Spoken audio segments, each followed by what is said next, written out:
Olá, está começando mais um De Frente com a Lei. E no programa de hoje vamos conversar com o vereador Edi Carlos do PSB. Vamos aqui repercutir assuntos que estão palpitando pela nossa cidade, como por exemplo o orçamento comunitário. Tudo bem, vereador? É um prazer recebê-lo novamente. É um prazer para mim, sempre, Fábio, falar aqui também em todos os assuntos, mas inclusive do orçamento comunitário, que foi o órgão com o qual eu trabalhei pelos últimos 4 anos, ali no orçamento comunitário, antes de eu vir para essa casa, antes de eu ser vereador, né? Para que as pessoas entendam, o orçamento comunitário é um programa contínuo da administração local. Muitas vezes troca o partido, troca a gestão, muda o nome, mas o princípio, digamos assim, que é o mesmo. Claro que muitos vão divergir de modelos, mas a intenção é a seguinte, é colher demandas e prioridades de cada comunidade e, a partir disso, dentro de um orçamento que neste ano está estipulado em torno... 17 milhões. Era de 15 milhões, agora está na faixa de 17 milhões. O senhor já me coloca aqui.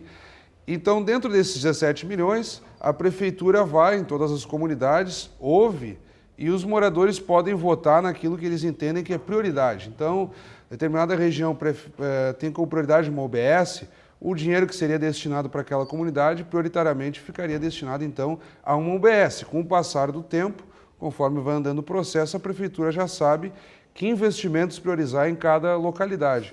Como é que o senhor tem recebido esse projeto, vereador, que já vem passando por diversos bairros?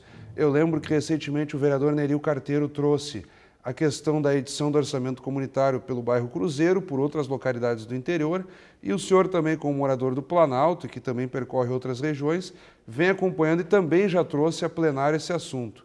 Como é que tem sido a edição deste ano desse projeto executivo, que os vereadores já têm acompanhado muito aqui pelo município? Bom, a reunião de orçamento comunitário, então, não faz muitos dias que começaram, né?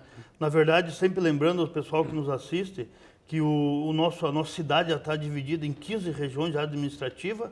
O que é cada região? Então, o orçamento comunitário, cada região ela tem um coordenador. Tem o coordenador geral, que é o companheiro José D'Ambrosio, né?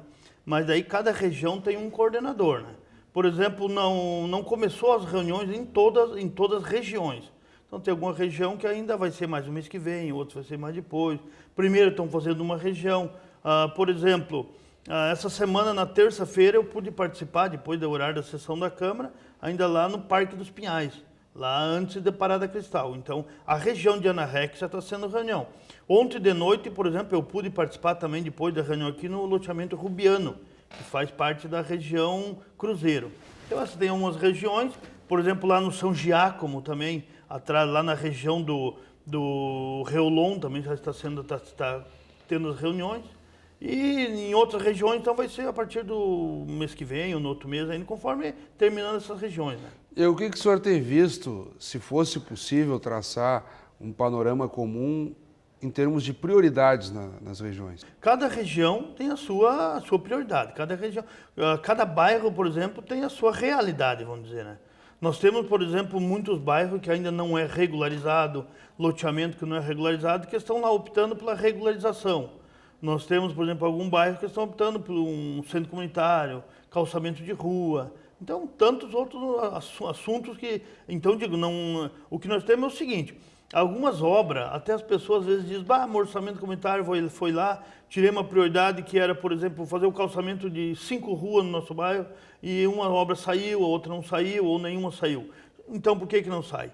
Eu quero sempre deixar bem claro para todas as pessoas que nos assistem, que algumas obras não saíram porque, de repente, não tem verba suficiente, entendeu? Outros problemas jurídicos, outros problemas de irregularidade no próprio loteamento, ou coisas assim. Mas eu quero dizer assim, o que acontece, Fábio, é que muitos bairros eles têm problema assim, a comunidade é que decide a obra, né? Claro. Não adianta ir lá e dizer o seguinte, o coordenador lá dizer, olha, vocês vão tal obra. Não, o processo de participação do orçamento comunitário é o pessoal, todo mundo junto ali, a população que está concentrada ali, que vão decidir a obra. Aí temos um problema assim, às vezes o ano passado, o exemplo, né? O ano passado a prioridade era para calçamento de rua, o dinheiro foi insuficiente. Aí esse ano, para que é? Esse ano nós vamos fazer para um centro comunitário.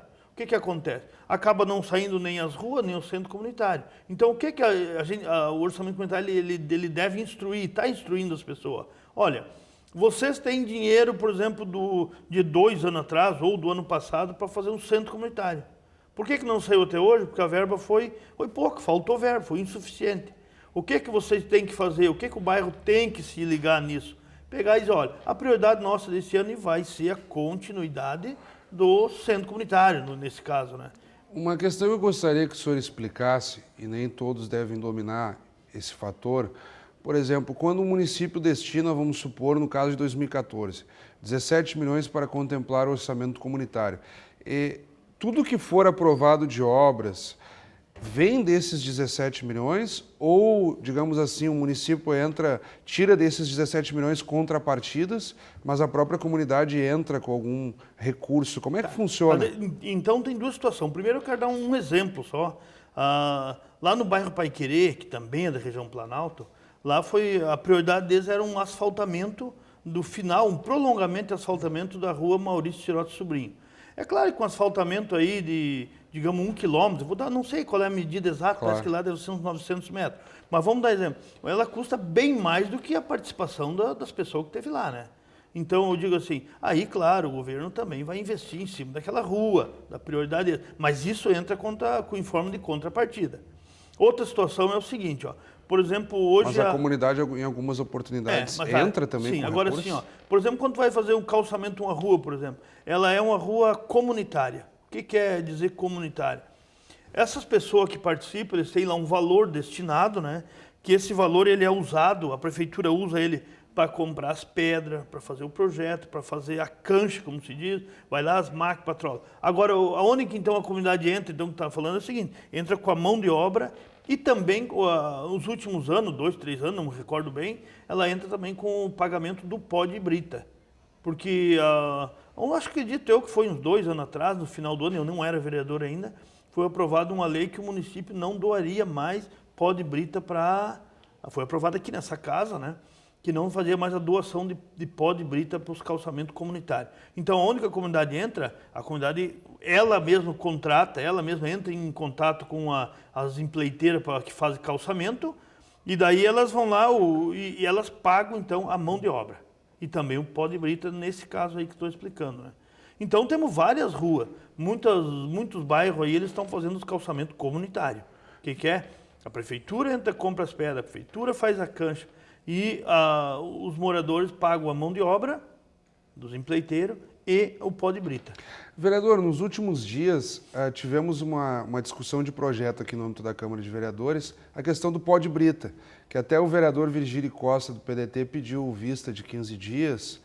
A Prefeitura entrou com um projeto para, então, ela mesma doar o pó de brita para instituições culturais, esportivas e templos religiosos, como, por exemplo, igrejas, enfim.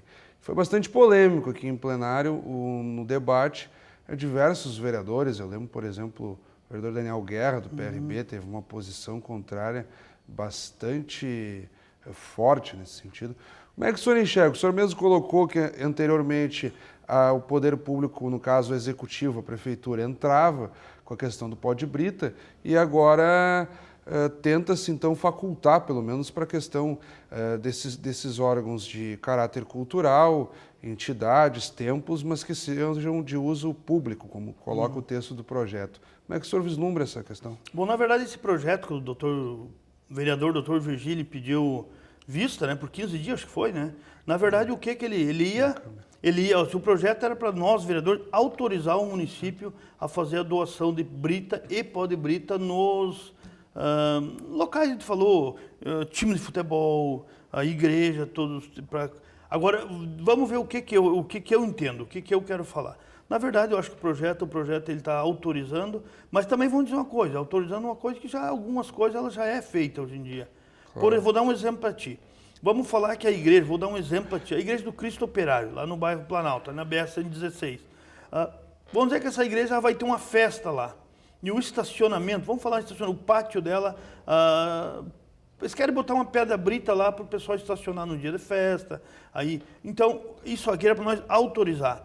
Os vereadores poderiam, ontem, se não fosse aprovado o pedido de vista, podia ter autorizado. Município, nós estamos autorizando a fazer esse tipo de doação. Quantas igrejas lá no interior, Quantos campos de futebol que nós temos aí que tem pátio grande, que faz barro, que no dia de chuva. Aí, o que estão autorizando? Esse tipo de autorização. Agora, na verdade, eu não falei com o doutor Virgílio, pedido de vista dele, assim, diretamente com ele, mas vou dizer o que eu entendo quando nós estamos autorizando essa doação. Vamos dar um exemplo. O projeto ele vem a nós autorizar, muito bem. Eu sou a favor de autorizar. Por quê? Porque as entidades elas necessitam e elas são públicas. Na verdade, as entidades, quem participa de uma igreja, quem faz um time de futebol, é o público. Colégio, também que já é público, daí tudo bem, né? Não é igreja nem time de futebol. Mas eu quero dizer o seguinte, ó. Se nós tivesse autorizado ontem, poderia alguém interpretar o projeto seguinte, ó. E se uma igreja, vamos falar de igreja, que é o que nós mais usamos isso aí. Quer dizer que uma igreja vai construir uma obra. Ela vai lá fazer os pilares, ela vai lá fazer o levantamento. Aí, assim, o município está autorizado a levar lá caminhão de pó de brita e pedra brita para ele construir a igreja? Ou é simplesmente para, no caso do estacionamento, no caso... O calçamento a rigor é uma responsabilidade do proprietário de cada local, seja casa, edifício. Sim, sim. Por exemplo, no meio edifício nós estamos discutindo lá a ideia de reformar o calçamento e os orçamentos têm sido feitos no sentido de que será dividido entre todos os condôminos, né? O custeio disso. Então, claro, muitas vezes as pessoas pensam isso, eu vou ter que custear o meu calçamento, aí naquela situação o poder público paga. Foi mais ou menos o teor do debate em plenário. Mudando um pouco de assunto, vereador, temas, desculpe, com perdão pela redundância, que já trouxemos aqui em outras oportunidades, no de frente com a lei, o senhor inclusive, por exemplo, a passarela do Planalto, que a obra tem andado, para alguns devagar, outros colocam os impedimentos que a prefeitura tem enfrentado na condução dessa obra. E o senhor, como morador lá daquela região, como tem observado essa situação e já arriscaria um prazo para termos a passarela do Planalto concluída? Bom, eu não posso falar por prazo, né? Quem tem que dar prazo daí não sou eu, né? Mas eu quero dizer o seguinte, o que eu estou acompanhando, o que eu acompanhei desde o início, que nós temos o projeto, que nós temos ali o prefeito decretou de utilidade pública um terreno, inclusive o proprietário do terreno ali às margens da BR-106 é meu amigo, o Fernando Lemos, até conversei com ele essa semana, ele disse que agora estão conseguindo acertar, então, o destino daquele terreno, né? Porque, na verdade, ele é o proprietário ali, ele estava achando que a área, os metros quadrados que ele teria que vender, então, ou então, que ia ser de utilidade pública, teria uma margem muito grande em relação ao terreno dele. Então, ele disse, não, essa semana eu falei com ele, ele disse, não, agora nós estamos chegando próximo de um acordo, agora nós estamos chegando mais próximo do acordo. O que eu quero dizer? Eu acredito que a obra, claro, vai acontecer e não vai demorar tanto assim, até porque já foi feita a sondagem do solo, né? Até eu já usei a tribuna aqui para mostrar umas fotos um dia de umas máquinas ali, furando o solo, fazer a sondagem. Por que é tão difícil dar início a essa obra? Até inicialmente, quando eu me expressei, poderia se achar que a obra já estivesse em andamento, mas não necessariamente. Eu quis dizer o processo de início da obra que já está em andamento e muitos consideram demorado, por que não sai? A própria passarela do bairro São Ciro também demorando para ser concluída, os vereadores, de um modo geral, têm cobrado muito essa questão. Agora, a única coisa que eu quero dizer para ti é o seguinte, já estive falando aqui várias vezes, inclusive até no programa de Frente com a Lei já falei na tribuna, e uma coisa que poucos dias agora tivemos uma homenagem ainda à Escola Melvin Jônior, onde até a própria diretora tocou nesse assunto, né? Porque é uma 55 coisa, anos da Escola Melvin Jones. E que ela também reclamou de infraestrutura lá dentro na da escola, né? Mas deixa eu falar mais um pouquinho ali. Então, aquilo ali é uma necessidade muito grande que a região tem. Imagina todos os alunos que atravessam, trabalhadores, pessoas. Eu já falei aqui que nós temos uma feira do agricultor, nós temos mercado, nós temos igreja, nós temos posto de saúde, nós temos o colégio Melvin Jones, nós temos todos os trabalhadores que trabalham na Marco Polo Planalto e moram na Vila Ipiranga, moram na região do centro. Tem muitas pessoas que moram no Planalto e trabalham na região do centro. Então, essa passarela é muito precisa. Ela vai ser muito utilizada, acredito eu. Então, o que eu digo? Nós ali estamos muito confiantes. Nós, Sim, moradores, estamos ali, aguardando o início e o término dela, né?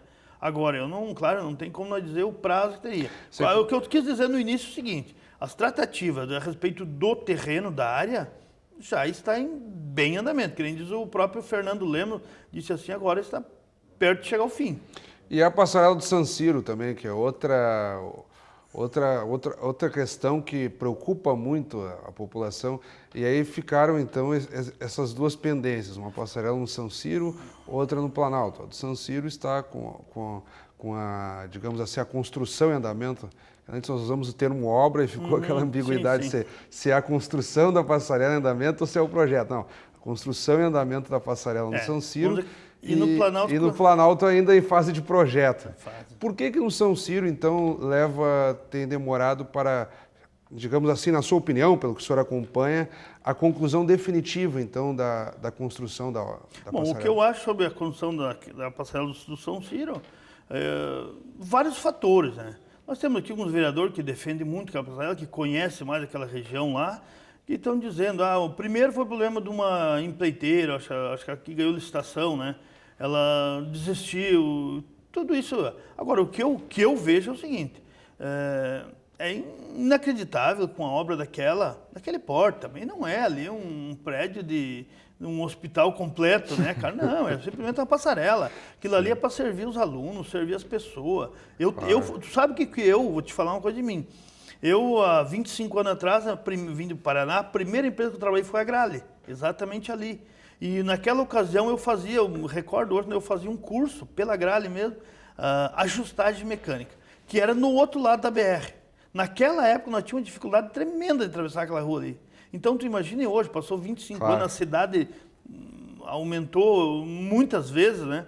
E hoje as crianças continuam atravessando, os trabalhadores continuam atravessando, as pessoas continuam ali sofrendo. Então eu digo, eu acho que não precisava ser tão demorado assim. Né? Agora, Caxias do Sul, de modo geral, e até acredito como importante o senhor também trazer o seu testemunho, muitas dificuldades o município tem enfrentado no sentido de lançar a mão desses aparelhos urbanos, né? Passarelas, viadutos, elevadas, tantos outros instrumentos que em outros municípios já são utilizados. E aqui há uma certa dificuldade de colocar em prática. Por exemplo, eu lembro do vereador Mauro Pereira colocando junto com o senhor na questão dos trechos que se ligam com a Rota do Sol, quebra-molas, que aí também entra o governo do Estado. Mas aqui não é questão de responsabilizar o governo municipal, do Estado, federal, mas o município com dificuldades de ter aparelhos que facilitam o trânsito, propriamente dito, dinamiza mais, e também a segurança do pedestre. Um próprio semáforo. Quantas vezes vocês veem a sessão ordinária, mandam indicações, cobram e é uma novela de anos, muitas vezes por um simples semáforo num trecho, né? Vamos falar então exclusivo do ponto na frente da Gralha, onde tem a passarela, e o Planalto então, já que estão falando. Olha, os 25 anos que eu já moro em Caxias, né, que eu sempre falo aqui, que eu vim do Paraná 25 anos atrás, né? Sempre gosto de lembrar, sempre que eu nasci no Paraná, morei no Paraná, mas os últimos anos eu morei em Santa Catarina, na cidade chamada primeiro Campo Herê, Santa Catarina, depois São Lourenço do Oeste, dali que eu vim para cá. Sim. Mas nós usamos como nascemos lá no Paraná, né? Mas quero dizer que aqui houve poucos avanços. Os últimos 25 anos, o que foi feito na entrada do bairro Planalto? O que foi feito em frente? Estou dando só esses dois exemplos, né? É da União, é do governo federal, era. Aí os últimos 15 anos ali ficou, é do pedágio, é responsabilidade do pessoal do pedágio, hoje voltou para o DENIT, hoje estão fazendo aí uma operação ali, estão consertando, beleza, está ficando bom, da Polícia Rodoviária para cima. Amanhã depois vão vir aqui para baixo, até Galópolis, acredito eu, vai ficar bom. Agora, digo uma coisa para ti, já usei a tribuna dizendo que falei com o engenheiro de Vacaria, que é o responsável pela nossa região aqui do DENIT de Vacaria, e que ele disse, olha, vai ser feita uma sinaleira, vai ser colocado um quebra-mola, vai ser instalado algum... Simplesmente vão fazer a pista de rolamento, e só isso. Então eu digo, será? Eu vou te perguntar o seguinte, será que naquela região, então, do Planalto, vamos falar para não falar lá na frente da grade, será que não tem condições de ser instalado uma sinaleira ali? Pois é. Por quê? Aí tu me perguntou por que não é instalado. Agora eu vou fazer a pergunta, para quem não assiste. Por que não é instalado ali? Tu sabe que eu recebo diariamente cobrança assim no sentido. Esta manhã, eu me acordei hoje de manhã, tinha uma mensagem no meu Facebook dizendo, vereador, como é que está a nossa situação da nossa sinaleira na entrada do bairro Planalto? Eu digo, olha, cara, nós temos um projeto aí, escrevi para ele, temos um projeto aí que está no Ministério do Transporte aí para nós fazer uma rótula nova, com sinaleira, com tal, mas isso aí nós temos já faz tempo, viu? Faz anos que nós estamos falando, faz anos que estamos aguardando. Agora, também não vou dizer que não foi feito nada nos últimos 25 anos, porque a entrada ali que vai para Vila Ipiranga, hoje nós temos ali uma entradinha que, com o passar do tempo ali, aquela entradinha já não dá mais. É onde eu passo todo dia, pelo menos 2, 3 vezes por dia. Eu sou obrigado a atravessar a BR, porque eu moro pro lado de cá e trabalho muito pro lado de lá, no Planalto, né? Eu digo assim, foi feito. Aí acredito que uns 6, 7, 8 anos atrás ainda foi feito, melhorada a entrada, tal. Mas é que hoje já passou 5, 6, 7 anos, não tem mais como ficar assim, né? Vereador, estamos um pouco além do nosso tempo. Eu gostaria de, ao mesmo tempo em que lhe agradeço, que o senhor tocasse em algum ponto que não tenhamos abordado até aqui, até porque nos atrevemos, né, ao longo desse programa, de tratar de temas bastante amplos e, claro, que o espaço exige que sejamos um pouco mais resumidos na ideia e acredito que o telespectador vai entender isso. Mas, de uma forma ou de outra, se o senhor conseguir amarrar o tema, acrescentar algum ponto que esclareça um pouco mais. Então, Fábio, eu gostaria então de aproveitar para acrescentar um termo. Eu tenho falado muito aqui, falado no meu dia a dia, e também quero te dizer que é sobre a regularização fundiária.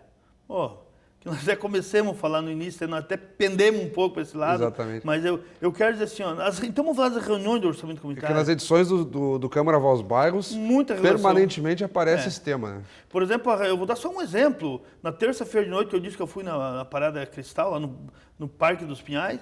A prioridade de 144 pessoas levantaram a mão, todo mundo junto. Qual é a prioridade? Quem é a favor de regularização fundiária? Todo mundo. Todo o pessoal que estava, 144 pessoas que estavam lá, todos levantaram a mão e queriam. O que eu estou querendo dizer?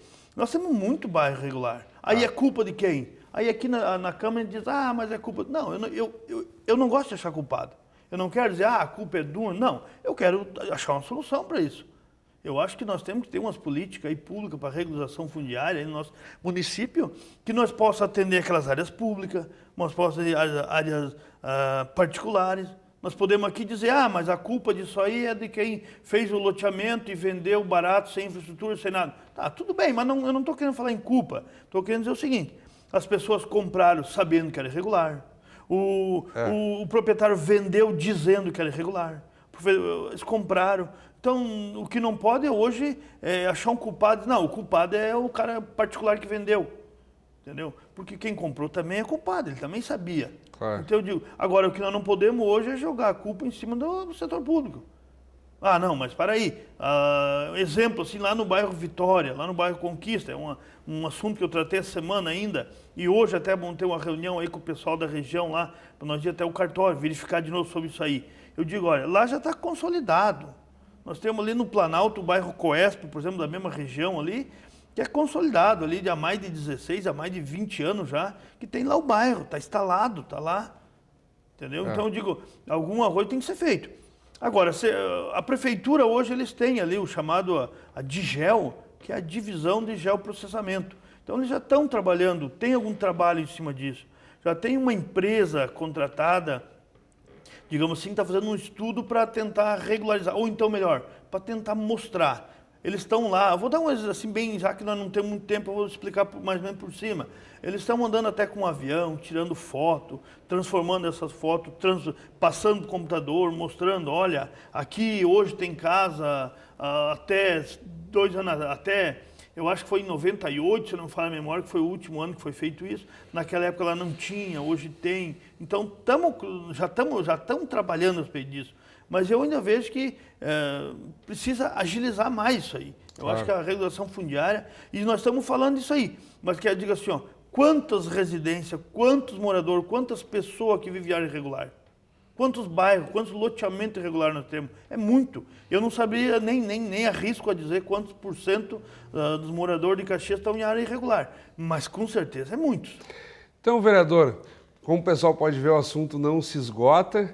Fica já o convite para que o senhor retorne daqui a uns meses e que, se tivermos sorte, espero que sejamos brindados com melhores encaminhamentos, nessa questão das regularizações fundiárias e também melhores informações no sentido também das passarelas. Mais uma vez, agradeço, vereador. Conversamos então com o vereador Edi Carlos, do PSB. Obrigado pela audiência, continue acompanhando a nossa programação e até o nosso próximo encontro.